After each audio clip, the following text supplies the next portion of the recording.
I still remember the exact second I decided I was done being their ATM with a pulse.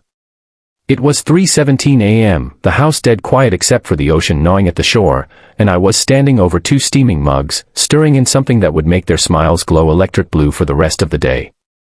My own sister. My own blood. And I wasn't even shaking. That's how I knew the old me had finally drowned. My name is Rowan. 35. I own a little surf shop 2 blocks from the water, the kind of place where the floor is always dusted with sand and the cash register still has a handwritten "back in 5" sign because I refuse to let life feel corporate. I bought this tiny salt-bleached cottage last year with everything I had left after a lifetime of bailing my family out of every hole they dug. 2 bedrooms, warped pine floors, a porch that creaks like it's gossiping about you. It was the first thing in my entire life that was only mine. Friday evening I came home smelling like sunscreen and receipts, and there they were, my little sister Lana and her brand new husband Jude, sprawled on my couch like they'd been airdropped in by helicopter. No text. No call. Just 4 suitcases and the kind of grin that says, "We're doing you a favor by existing in your space." Lana hugged me so fast I felt the price tag of entitlement scratch my neck. Surprise. We needed the ocean to fix us. You're the best big brother ever. Jude didn't even stand up. Just lifted 2 fingers off his phone like I was a waiter he'd already tipped in exposure. That first night, I caught Jude opening every cabinet like he was casing the place. He found my spare key hanging on a hook shaped like an anchor and just smiled at it. Didn't say a word. Just smiled like he'd already made a copy in his head. Saturday, 11 p.m., I told them I had to open the shop early. Lana rolled her eyes so hard I heard the ocean flinch. Cool, well, Jude wakes up at 5:30. He needs breakfast at 6 sharp. Eggs scrambled soft, turkey bacon extra crispy, oat milk lattes scalding. You're the host, Rowan. That's literally your job. She said it like she was reading my employee contract out loud. I laughed, because if I didn't laugh I would have screamed. Sure, I said. 6 it is. Then I went to bed, set my alarm for 3, and started grinding beans in the dark. But that wasn't the worst of it.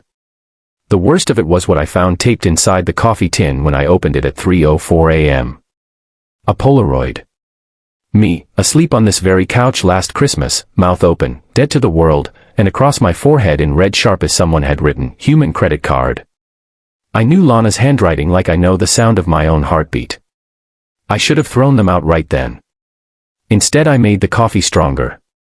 I added exactly 6 drops of food-grade sapphire dye, odorless, tasteless, impossible to scrub off for 12 hours. Harmless. But loud. Like every "I'll pay you back" that never came. Like every rent check I covered. Like the $800 Lana Venmo'd herself from my phone while I was in the shower 2 years ago because, you always say family doesn't keep score.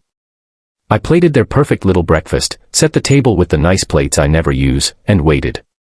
6:07 a.m. they shuffle out, hungover from their own entitlement.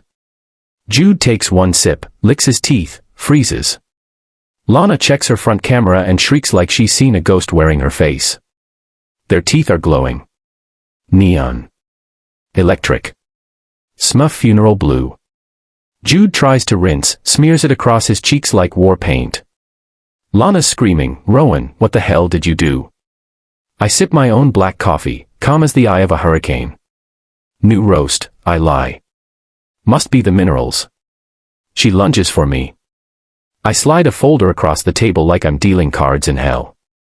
Inside, every IOU, every, I swear next week. Every $400, emergency transfer with heart emojis and broken promises. Total, $18,740. I watch the number hit her like a slap. And then I drop the second bomb. I open the family group chat on the TV, airplay big enough for God to read, and attach the entire ledger. Subject line, "Beach house is not a Marriott. Repayment plans start today." Mom's typing bubbles appear instantly. Dad sends the praying hands emoji he only uses when he's guilty. Lana's face goes from blue to white to red in the span of one breath. But I still hadn't played my last card. I was shaking now. Not from fear. From relief. Like I'd been holding my breath since I was 19 years old. Lana tries the tears. Jude tries the "we're family, man." I don't blink. I point to the QR code I taped to the fridge last night. $500 damage deposit. Non-negotiable. Scan or start walking. Jude actually laughs, until he realizes I'm not joking. He scans. I hear the cha-ching on my phone like church bells. Lana whispers, "You're disgusting." I whisper back, "No. I'm finally awake." They stayed the weekend. Miserable. Cleaning like their lives depended on it. Sunday night I'm locking up the shop when my phone buzzes. Unknown number. Rowan. This is Sarah from Seaside Rentals.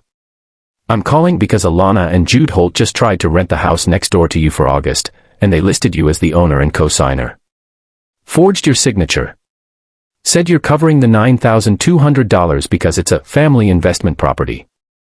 The ocean stopped moving. I sat down on the curb and stared at the sky until it bruised purple. They weren't just users.